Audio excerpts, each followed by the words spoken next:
Mr. Sullivan. Well, I hope it's being recorded. We would lose half the value if it wasn't recorded. That's exactly. Well, it'd be equally valuable to us. That's right. Yes. Everybody else. But we would have no proof that it actually happened. You see, I mean, there's things. Records are important. I think you're right. Yeah, the people who keep records make the most progress. if they're for the forces of good, and if they're for the forces of good, if they're for the forces of evil, then I'm worried about their keeping records. Indeed. Yeah. Indeed. How was your week? Well, it was 3 workshops, so I had. So this is the real workshops back. Yeah. Was this the first week of the real ones? Yeah. So Thursday and Friday, the week before last, and then I had Tuesday, Thursday, and Friday this week. Next week I have 2 on Monday and Tuesday, and then that's kind of June, and then we have a week at the cottage north. So this is our first. I was counting it up this morning. 92 days we've slept in the same bed, and I have to go back decades to remember the last time that I slept in the same bed for 92 days. So me too. Anyway, it's an interesting period, and that being in one place for 92 days has really encouraged me to go out and by walking, exploring all sorts of areas in our local neighborhood that, quite frankly, I'd never done. Yeah. And the first time, you know where we live. I do. For the very first time in the 27 years that we've lived in the beaches area of Toronto, I walked to Kingston Road. I'd never walked to Kingston Road before. I don't know where that is. Is that north or north? So I'm on Balsam, and if you just take Balsam, keep going. And it curves near the top, and it comes out. Thought they cut it. I thought there was no. I thought it was. I thought the north side of Queen Street was just a facade, and there wasn't anything behind that. Well, that was my impression too. But here people have. Lord knows why they do it, but they build houses on hills because it's a straight hill from Queen Street up to Kingston Road, and they've got some, quite frankly, feats of landscape engineering to build these places so they don't tumble down. And I think they get a lot of exercise just living where they live. I bet. Well, it's a pretty, I've been thinking about that whole, since we've been talking about it, what is our local, where is our mainland, and it really, our mainland experience is that bubble, that radius from, your world, from your office to Strategic Coach, Yorkville, and all that radius in there is really it, right? And I'm thinking about that. That's really being kind of confined to that has been. You kind of explore it and understand it in a little more depth. Let me ask you a question. Do you consider mainland the things that you've done on foot?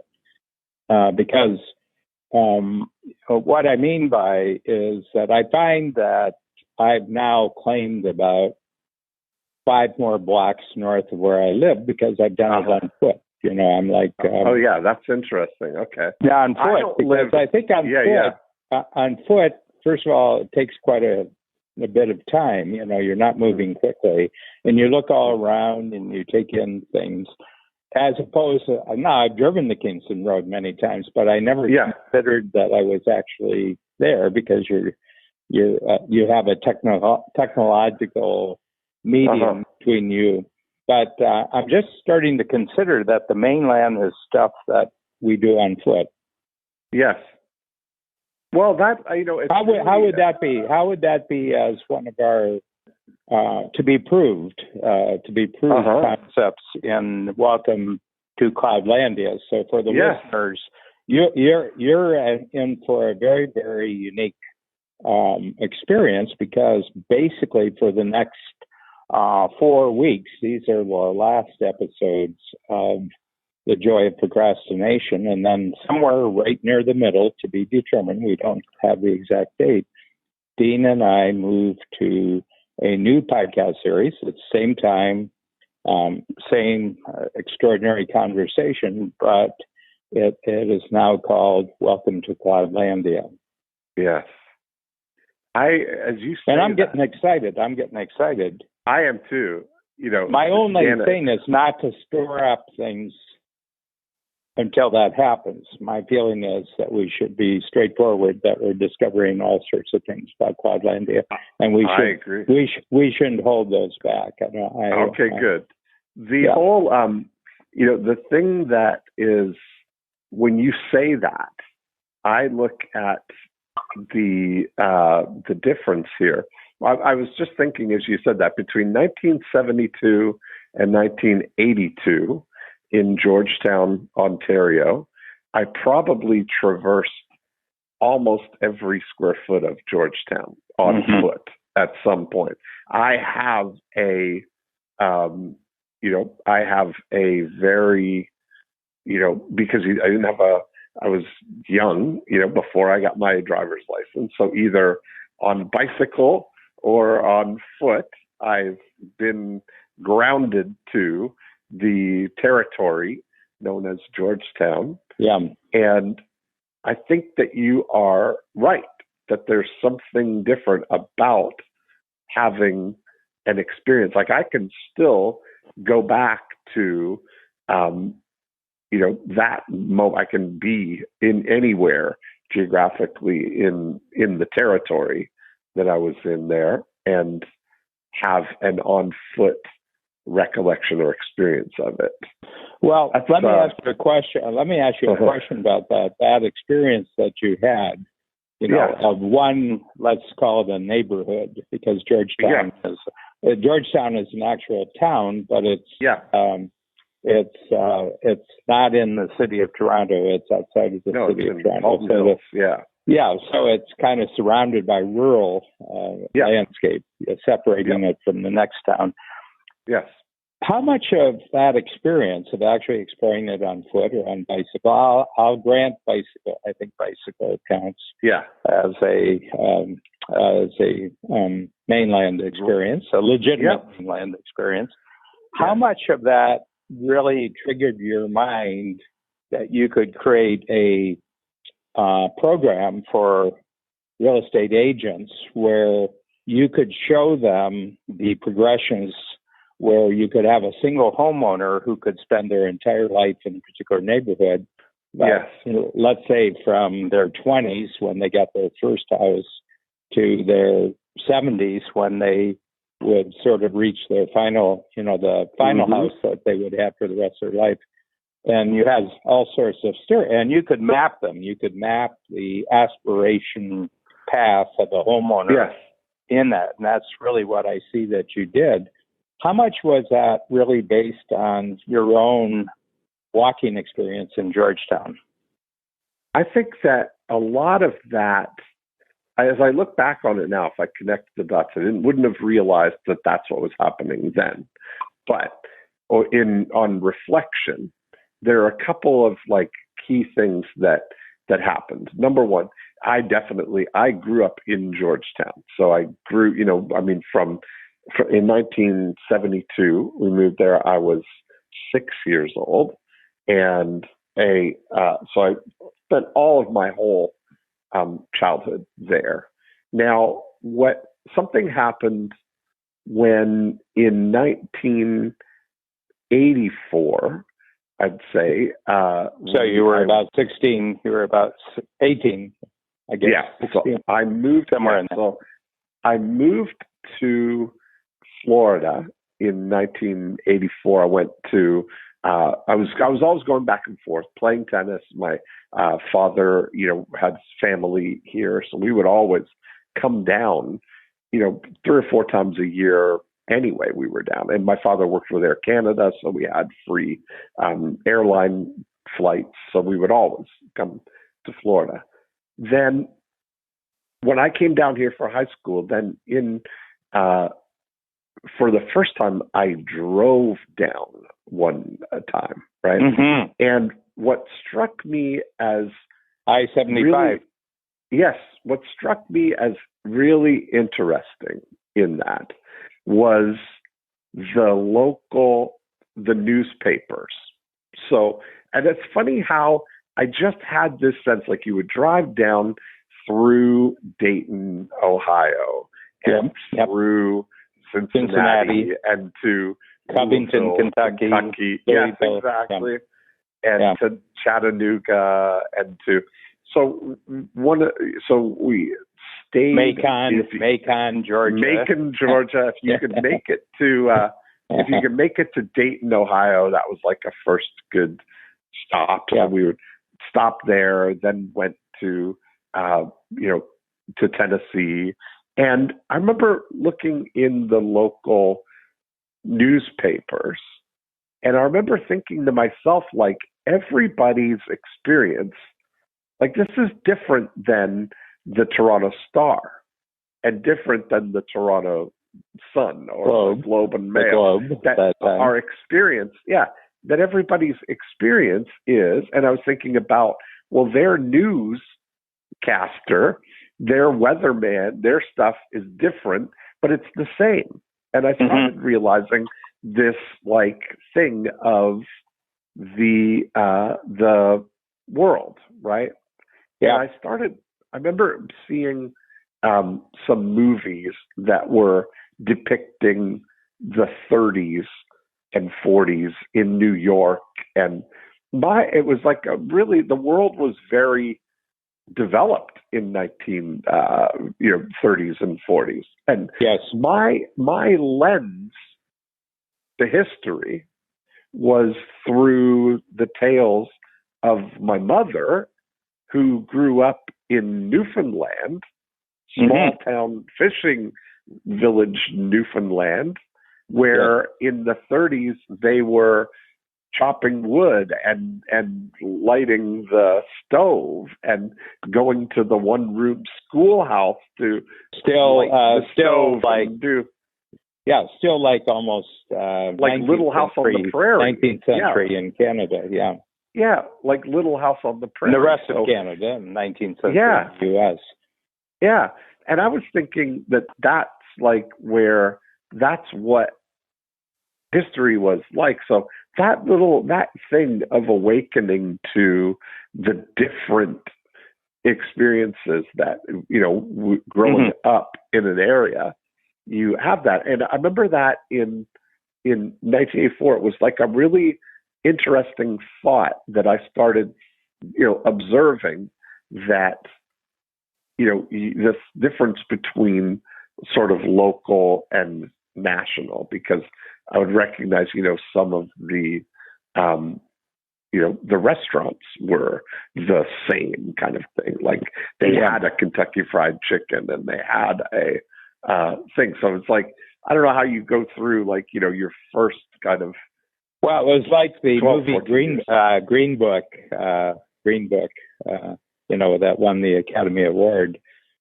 Of them going into, from New York City. Both of them are, one of them is Brooklyn. One of them is sort of Brooklyn. The other one lives above Carnegie Hall. And they take a trip together and they go into Kentucky, and what do they see? Kentucky Fried Chicken. And, that's right. And Don Shirley, who's a very, very famous, composer, actually a classical musician, a jazz musician. He's never eaten Kentucky Fried Chicken before, so this his driver bodyguard from Brooklyn has to. This is Viggo Mortensen, I think, wasn't it? Viggo Mortensen. Yeah. And he plays it. Viggo, 45 pounds heavier because he eats a lot of Kentucky Fried Chicken and pizza. Anyway, he was just instructing him. Don Shirley is an African American, very famous. I mean, still today, one of the great thinkers about how you bring classical and jazz music together. And he's teaching them how to actually eat Kentucky Fried Chicken. And, you throw the bones out on the road. You don't. Out the window, yeah. Yeah. I mean, you don't put them in your pocket. Right. Yeah. So go on with it. This is fascinating because... because this laid the foundation, Dan. This was my awakening that, sort of a different experience. Like I remember this, that's my sense of separateness in geography. Yeah. And as a child, I'll back up to one thing because I remember around 1972, because my memory is of this, that we went to Florida in the winter one time. And I remember being outside in Canada in my snowsuit playing in the snow, and it was cold, and that was in the morning. And then I remember being in the swimming pool at my cousin's house in the afternoon of that same day, and thinking to myself, this is crazy. Yeah. What is going on here? Where is the snow? Why are we in the swimming pool right now? And I remember thinking to myself, why don't we live here? Why isn't everybody here? I had a distaste for snow even as a young child, and that was before I knew about things like immigration and stuff, where different countries. But to me, you had dual citizenship from birth. Yes, exactly. But that still didn't explain to me why people live in Buffalo. If anybody in Buffalo had the opportunity to live in Florida, why would they choose to live in Buffalo? Was my thought. Why doesn't everybody just live? So, what's your answer to that question? I think there's a lot about anchoring to your home. I think that's really the other thing is that you can have different kind of affiliations here. Like I love winter. I know you do. Yeah. Yeah, and I grew up in northern Ohio, which, given that I live in Toronto, the weather patterns are pretty similar. It's cold. The cold temperatures are basically the same. The snow depth of snow is pretty much the same, and everything like that. The season is pretty much the same number of months, and everything like that. So. Well, it's interesting because, people like what they like. Mm-hmm. And that's something, I remember, like, I think. But you do seem like kind of like a Florida kind of guy. It was way early. I think you're kind of you're kind of a Florida type appreciator. Things you appreciate can be done more easily in Florida than they can be done in lots of other places. Yeah, that is exactly it. I'm here now. Like you give value to things that you can do in Florida. Yes, I agree. That's 100%. So that I look at the things, and that sense of exploring on foot. Because I have been thinking a lot about this, about how, it's a different world right now than it was when I was 12 years old. Yeah. And I look at Philip, who's 12 now, and the whole experience. I think the difference back then, as I said, your lens to the world was really through the inputs that you had through your local environment, through your parents, through your community, then through your local newspapers, radio, television. That's your broader lens into the world. And from 6 years old till 12 years old or 14 or whenever I had that first driving experience, that the world was different in that you had to go out and bring or seek out the new information, your curiosity and things could only be, it would drive you out. Like if you're in your room, there's no novelty and nothing to explore in your room. So you have to go outside, and that's in your neighborhood. And when you're a young guest, you start exploring your immediate neighborhood on foot. And then when your bicycle comes, then you're, exploring the rest of your environment with your crew, the friends and the things that you're doing. But it was all outside. The world was out there, and you had to go out and seek out different and new. And if we say fundamentally, the difference is that the world is in the palm of your hand right now with the iPhone, with your, everything that you could imagine is available to you right there. Like, and not just the new stuff, but everything. We have a very collective experience of stuff right now. Like it's it would cause,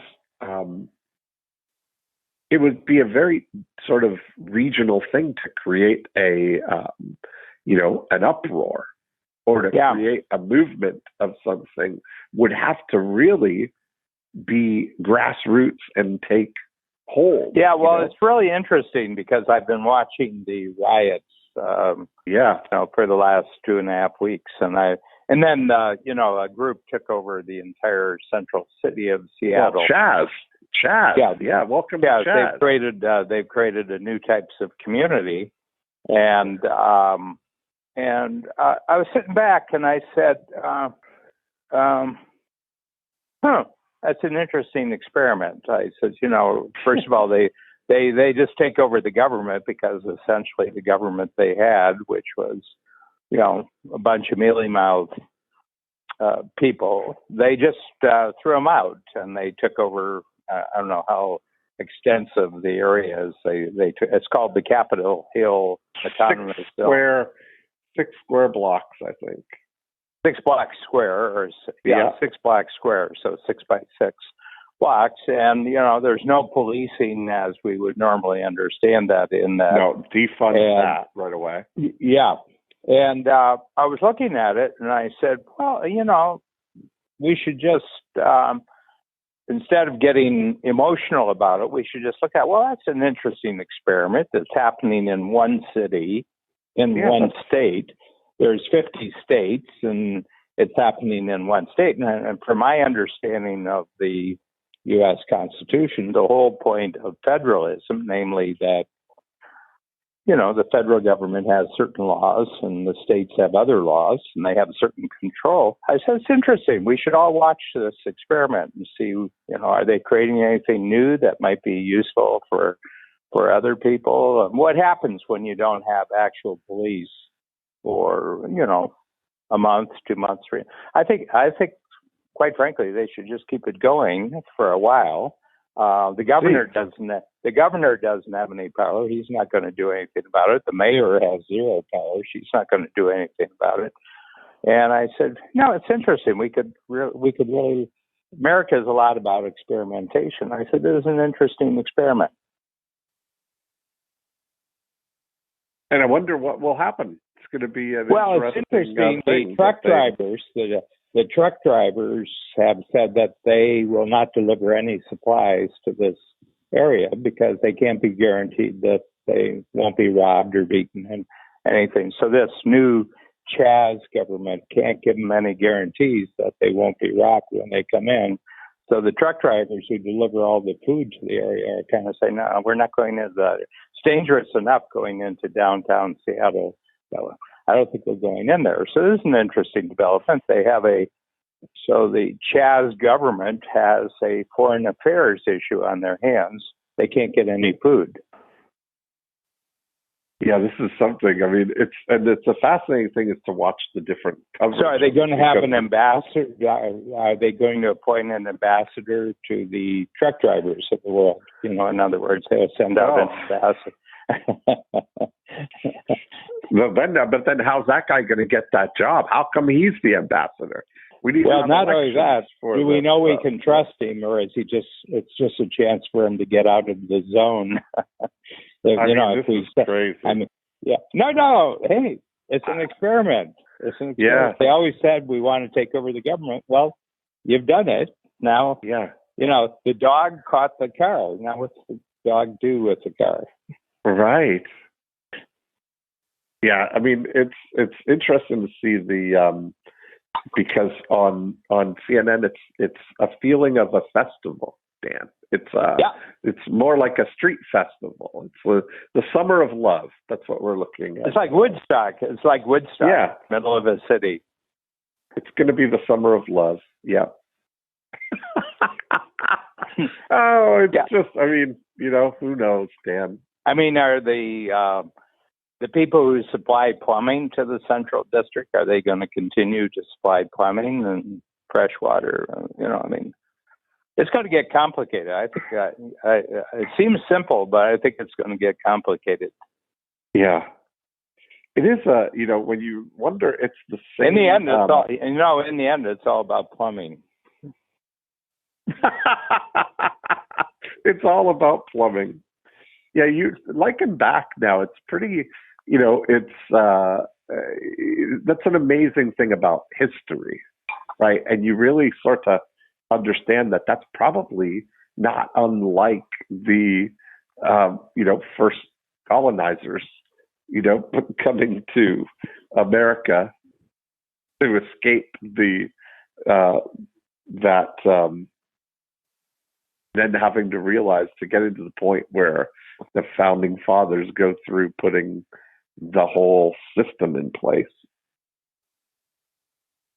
You wonder what conclusions they'll come to in Chaz. Yeah, I mean, I remember I was talking about 10 years ago to somebody who went to China, and he went to Shanghai. And Shanghai, incredibly modern city, and one of the biggest cities in the world. Legitimately, it's about 25 million people. Far bigger than New York City or L.A. or the other thing. And it's an ancient city. It's been there for a long time. And he said, and then we got a chance to go outside Shanghai. And I said, how far outside of actual Shanghai did you go? And he said, I don't know, maybe 50, 60 miles. And I said, okay.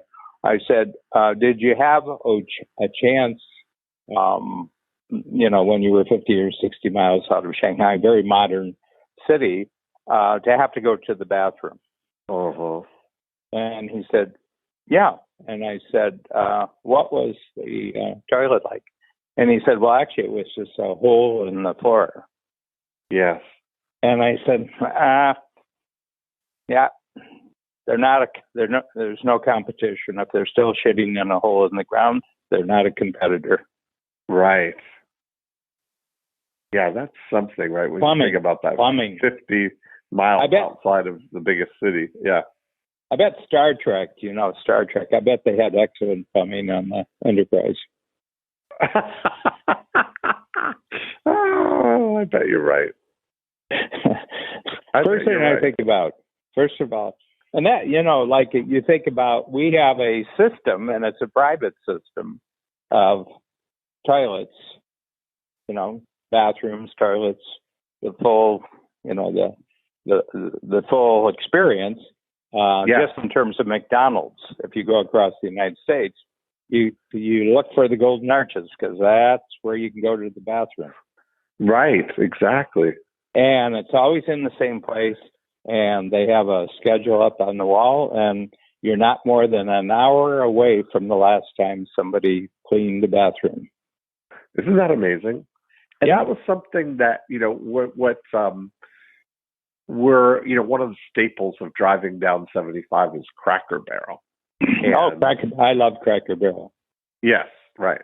And so that was a interesting thing. I was observing all of that and realizing that there's something to this. Like before I Cracker Barrel are like local cultural centers. Yeah. But before I really understood about franchises and stuff like that, I mean, I knew the concept of a franchise, but when I read the E-Myth in 1990, that book, I really got that on a deep level because of my experience of having that thought about, wow, I just started looking on a map and I was thinking, well, I got this sense of distinct market areas. That was kind of my, the concentric circles about.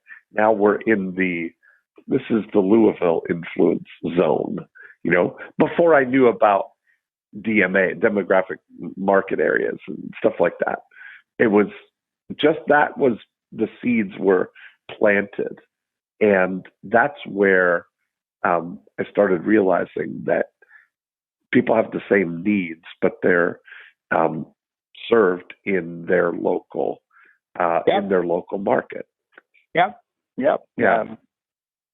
And who knew that would become the basis of my life work up to Cloudlandia? Yeah. Here's a thought. So I've been doing coach workshops. So I did 4 in the 10 times ambition program and 1 in the free zone frontier. Is two levels of strategic coach, and so I did 4 of the 10 times and 1 of the free zone. And a question came up: are you guys going back to in-person workshops? Because we're doing we have 125 total workshops, June, July, and August.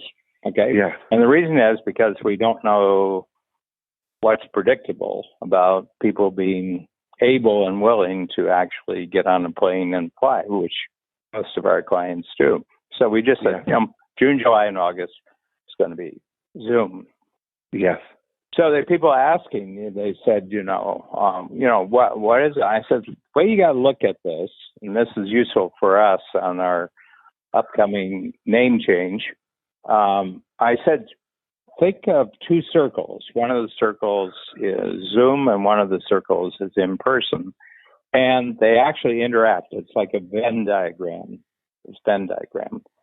And I said, the one has really great qualities. The other one has really great qualities. So the one doesn't really replace the other, but they intersect for the first time. What's happened is that these 2 circles intersect, and you have an area of intersection, and you can shade that in and say there's a value that comes from having both the choice of in person and the choice of Zoom. Mm-hmm. And I said, as far as I can see, I think people are going to change their standards as a result of this experience. And let's take in person. I think more and more, we're not looking for quantity, and in person, we're looking for quality. Yes. And in Zoom, we're not demanding the kind of in-person quality, but we're appreciating the enormous quantity in the sense of the multiplier. And I said, we've got 2 worlds now. We got a quality world and a quantity world. And we want these 2 worlds to work together. Yes. Yeah. And wealth, your actual 21st century wealth, is the intersection between your Zoom world, virtual world, and your real world. Yes. Yeah, that's something. I mean, I think we're at this stage right now where we're relating to, and it's just like historically, everything that we've done in transition is always, we make sense of the new by how it relates to the old, right? Yeah. Like, even in the way we've talked about that when automobiles came, it was relative to what it replaced, and it was the horseless carriage, right? Which it's like a carriage, except there's no horse. And then the movies, became talking pictures. They're, right, moving pictures, or that's really what that became, motion pictures, right, as what it is. And that's a really, and I think that's what we're seeing here, is that we're relating to Zoom meetings and things like that in the language and the format and vernacular of what they're replacing. And then I think somebody at some point, you kind of take the new thing for what it is, as a multiplier, as whole new possibilities to rethink even how it relates to the old, Yeah, and it's very interesting. It just struck me because I've had I had quite an active 2 months of shorter, like 1 hour, 2 hour Zoom coaching sessions. I would do them, and then we started with 6 hours with 45 minutes for lunch, and it was really interesting. We had Friday. We had about 25 10 times clients for 6 hours, and it started at 10 o'clock Toronto time, because it's ordinarily a Chicago workshop, and so we just made it the normal starting point that you would 9 o'clock Chicago time in person in Chicago. Yeah. But we had one of our clients from Singapore, and he was coming on at 10 o'clock Singapore in the evening, 10 o'clock, and he went from 10 to 4 in the morning. And I kept checking in with him. 2 or 3 times during I think 3 times. And I said, "How you doing, Roy?" And he said, "Well, I slept for about 3 hours before the workshop." So he said, "I slept, I got a nap in." And he said, he said, I've done this before because I've communicated with the United States. He said, "I have investments there." So he said, this isn't the first time I've ever done this, but he said, you have to sort of not have anything for tomorrow. He said, "I don't have anything for tomorrow that I do because, by 6 o'clock, 4 o'clock in the morning, Singapore." So I was thinking, I bet people who live, half the world time-wise away from the United States, but they do business with Americans. I bet they've already in the past, they've already altered their schedule, that you have to make phone calls at 10 o'clock. You have to make phone calls at 2 o'clock in the morning. And I said, I bet this isn't as much of an adjustment for him as it would be for us. We had someone from Bangkok on the first Breakthrough Blueprint that I did, right? So the time zones, same as Singapore, I think, pretty close. 12 hours basically. They spread from Las Vegas in the west to Bangkok, and that's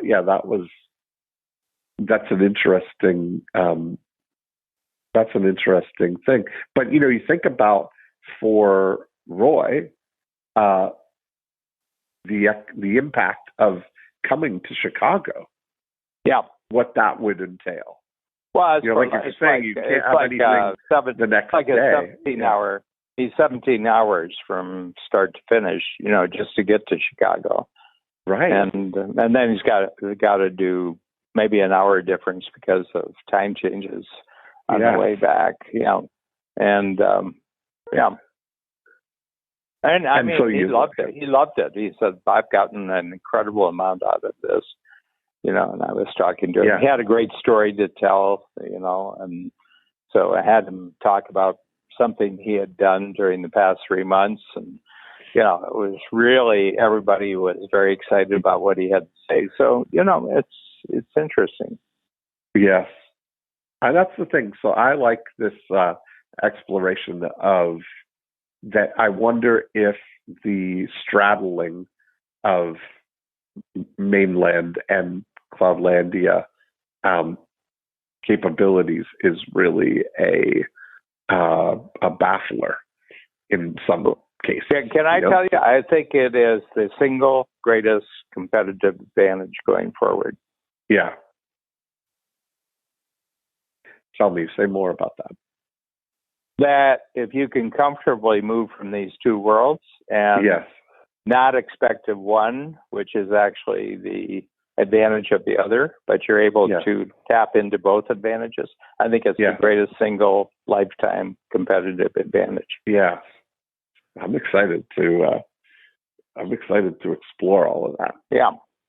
Mm-hmm. Because people said, well, how are you dealing with this, Dan? And I said, and I wrapped my arms around it. I kind of wrapped my arms around myself. I said, I was made for Zoom. Yeah, I was born. I was born for. I said I was born for Zoom. I said, I'm a pig in mud right now. Right. And you wouldn't have realized it, No, unless you had a lot of exposure to it. But the other thing is that it's something to do something sort of different temporarily for a period of time. Yeah. But it's another thing to realize that this new thing is forever. Yes. And that's what I feel. I said, guys, the world has changed. Yes. Yeah. Yeah, I think that's really the thing, right? Like what I was saying, that in 1972, you had to go out and seek out the world, right? Through the main that was expanding out. Your curiosity had nowhere to go but out to seek things out, to explore that. And now you can bring everything to you in your bedroom. Yeah, it's really interesting. I was reading a World War II mystery story about spies. And, it's a fiction story, and it takes place. The main brunt of the whole story takes place in Istanbul, and so this is 1940. Just trying to think, 1942, I guess 1942, maybe 42 or 43, I'm not sure.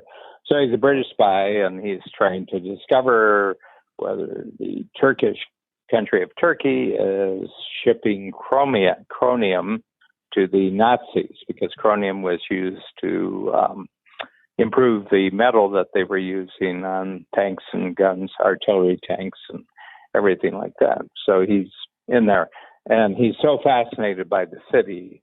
And they warned him before you go. He says, don't fall in love with the city. People fall in love with Istanbul. So I'm reading this book, and then I go on YouTube, and I said, I want to see some YouTube, 4 or 5 places in this Istanbul.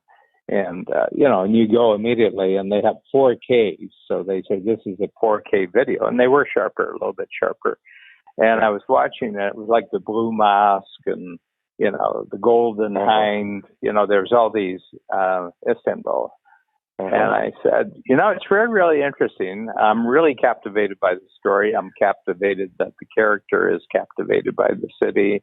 And I'm looking at the video.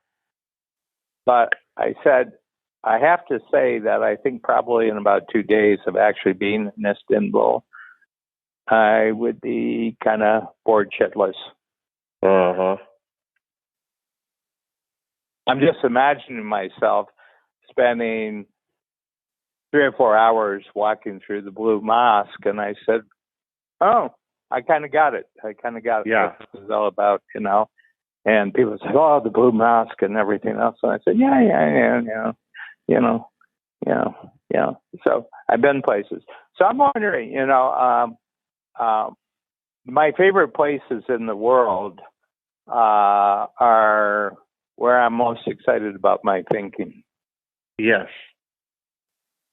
I am. That's exactly true.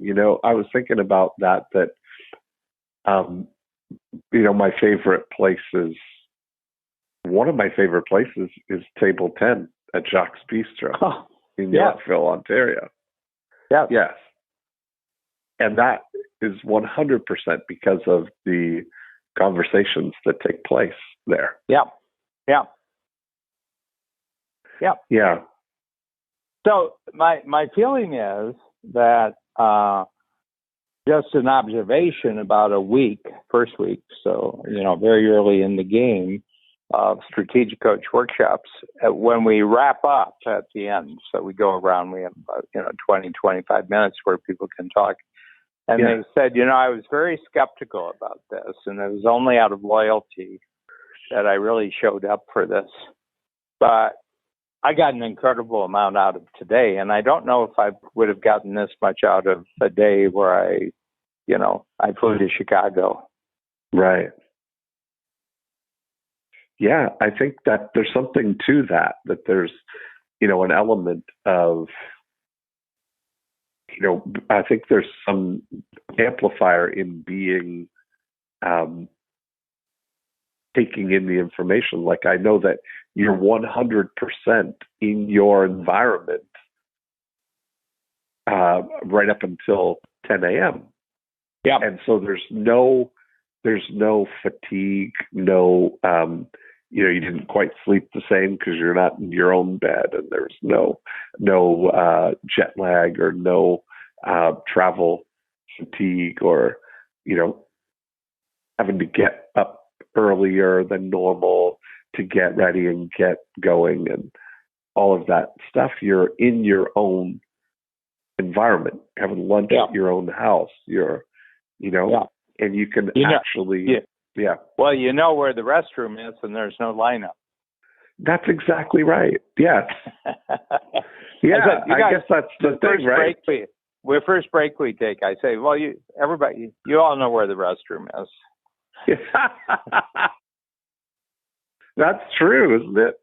Now, what you do miss out on is that wonderful lunch. Yeah.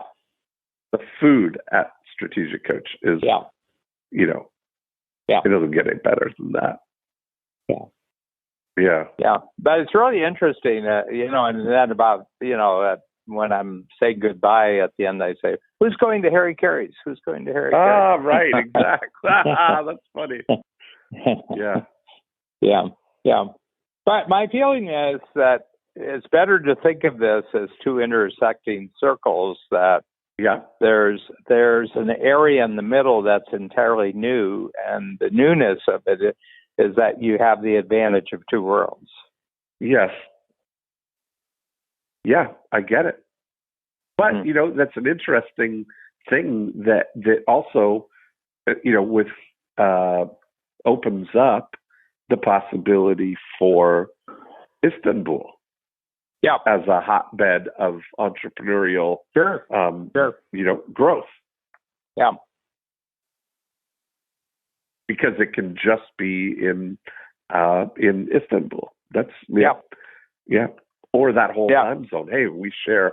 I think you said that, which was pretty insightful, that time zones are the new geography kind of thing. Mm-hmm. It's really so Istanbul is 3 hours east of London. I just looked it up, and it's 3 hours. It's 3 hours, 3 time zones east of London. But that whole notion, we now are we're time travelers. Yes, we are truly time travelers now. Yes. And, it's very, very interesting. And so we have virtual programs starting from scratch in September, October, and November. So we have 5 of them where it will always be just virtual. They won't have in-person workshops. And we've gone to 6 a year, 4 hours each. And where's that now? Worldwide. Oh, yeah. Okay. So people are Yeah. signing up. So we just started marketing this week, and, we're getting sign-ups already that people will just attend Strategic Coach virtually. There will never be.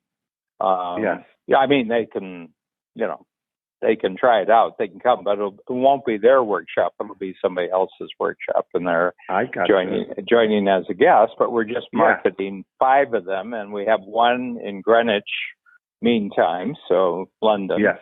And then we have 2 in New York, Eastern Standard Time, and then we have 2 Los Angeles West Pacific time. And we're just going to test to see what it's like to get that. So, so you have a 5-hour difference between London and New York, and a 3-hour between New York and, So it's an interesting thing. Yeah. And we'll just see how it goes. Do they sign up? Do they fill up? What's the experience like? And yes. Yeah. And will they get? Do they get the outcome? I think that's because I think thinking about your thinking. I mean, the whole the actual workshops. I think they really work well like that. I should tell you something that you'll be interested in on Thursday. Thursday. I tried out vision, capabilities, and reach with a free zone, and they loved it. Perfect. You know what they loved most about it? Tell me. Brainstorming without commitment. Yes, exactly. Oh, that's good. I love it. That is the truth. And they said, here's the interesting thing. The simplifiers, 100% simplifiers said, I can give this to my 100% multipliers. They'll go crazy with it. Oh, yeah. And the 100% multipliers said, I can give this to my 100% simplifiers, and they'll go crazy with it. Yes, exactly, because you can bring whatever you've got. You can, you can zero in immediately. Yes. Because it requires both simplifier and multiplier to pull it off. I mean, all projects, every project in the world requires both simplification and multiplication. Yes. Yes, absolutely. Yeah, I love that. I mean, that's so. I can't believe how much. And at the bottom of the worksheet, it said trademark and copyright Dean Jackson. Oh, well, that's great. Yeah, the whole formula. That's really. I've been documenting kind of the instances. I look at it as a lens where I'm seeing these things now happening. I'm seeing what the formula that got to that point, and it's very I mean, it's just so open to collaboration. Mm-hmm. That's really what drives it. It's a formula for collaboration, free zone collaboration. Yeah. And then I did, I used the same example I did when I sent you the original form. It was about the Scary Times program. So I just, I reproduced it the way I had done when I showed it to you. And Babs looked at it and she says, "Oh, we can go big with this." And she's like, "We'll have meetings on this. We'll talk about it." And none of the meetings require me because I did. The other multiplier meetings. That's right. Yeah, they're multiplier meetings. They're not, So, and so she got really excited about it. And I said, maybe all I have to do is VCRs. Oh, this is great. Yeah. I love it. Yeah, so there you go. I can't wait. I mean, this whole this period, Dan, that we're entering in right now. I mean, it's really, you think about. I'll give you another one that I think is alive right now.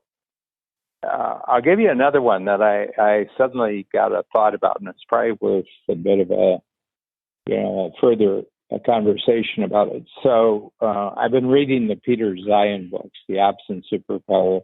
Well, it was The Accidental Superpower in 2014, The Absent Superpower in 2017, and his latest book is The Disunited Nations. And he's saying that basically America has been essentially guaranteeing world prosperity for the last 75 years. Yeah. The end of the Second World War. And basically because it didn't want to fight European wars anymore. It didn't want to get involved. So they had to create a different kind of condition in the world. And they did that by guaranteeing unlimited trade between countries, especially into the United States, with no tariffs. And they could guarantee that the Soviets wouldn't go any further than they had basically in 1945. And they would guarantee world energy, the energy supplies for everybody. Yes. And they did that with their combined force of basically the military and especially the Navy. And he says now Soviets are gone, so no longer a threat. They have energy independence, so no longer a need to guarantee their own energy because they have it. And he says, U.S. just isn't interested in the rest of the world anymore, so we're going to be pulling back. I was noticing a week and a half ago, Trump pulled 10,000 troops out of Germany. He ordered 10,000, and that takes him down to about 25,000. They were at 35,000 forever. And and they went crazy. They said, the U.S. is relinquishing its leadership in the world, and who's going to pay for our defense? Right, exactly. Yeah. Well, good. Now that you bring up the topic. Yeah. Now that you bring up the topic, yeah. So the new Volkswagens seem to be selling pretty well. Yeah. You guys seem to be doing okay. Yeah. So anyway, they're bringing it back. And then a week ago, at Cape Canaveral, Cape Kennedy, down near you, Elon Musk sends his first privately created rocket, and it lands at the at the space station. Yes. And it was nice coverage of it and everything. And I watched it, and I said, what if I put two things together here? And I said, the U.S. is pulling everything from the planet back into the U.S. Like they'll still have the Navy out there, and they'll still have satellites up above, and they'll have drones, and they'll have special forces, but they're just kind of disappearing as military power. They're still there, but they're kind of invisible. Yeah. And they're pulling all the expense of that back into the States. And right now there's more investment capital in the United States than they know what to do with. There just isn't that much to invest in. And then I read an article this morning that that the U.S. is starting to think about asteroid mining. And what they needed was get line behind Peter Diamandis. Well, yeah, it's really, really big because maybe they're just pulling back so that they can push out. Oh, okay. Have you ever done that? I've done that a lot in my life. Yes. Yeah, I think that's really, I look at this period of time as that for me personally. And for you're demonstrating it with Strategic Coach. There's no way that either of us would have accelerated the new, virtual workshops without the being forced into it. I kind of liked the model. When you and I had the conversation 8 years ago that started the Breakthrough Blueprint, you asked what would be fascinating and motivating to you for the rest of your life for the next 25 years. And I said to you, being in a small boardroom with entrepreneurs talking about applying the 8 profit activators to their business, I find that fascinating and motivating. Endlessly motivating. And you would have said having entrepreneurs in a workshop in Toronto or Chicago, that's or LA or London, or it LA wasn't. But for you personally, I mean, that wasn't for that me wasn't. personally. Yeah, for you personally, that wasn't a broken model. And I don't think that if this had not happened, I don't think you would have been, pioneering and looking forward to how do we do this virtually. Yeah, but here's the truth of it. But here's the truth of it. Both of us could have Zoomed 5 years ago if there was somebody on the other. If there was somebody on the other end. Yes. There was nobody on the other end. Right. I had a telephone. Somebody gave me a present, a telephone. I said, "What do I do with this?" And I said, "You talk into it." And I said, "Then what happens?" "Oh, well, you're going to have to wait for 20 years until someone else gets one." Right. And I think that's the big thing. Now everybody is fully equipped, and so many good things. This is I think about. The last 3.5 months has been the greatest big technological shift in the history of humanity. Yes. I agree with you, 100%. 100%. Well, that gives me enough commitment and courage for another week. I can't believe it's already been an hour, Dan. Yeah. This is, yes. I enjoy these. And this so is much. like, these last sessions of Joy of Procrastination are like a wine that they just don't make anymore. Yes. That is true. That is true. Oh, man. All right. You have a good week. You too, Dan. I will talk to you next time. Same channel. Same channel, place. I'll be here. Okay. Take care. Bye. Bye.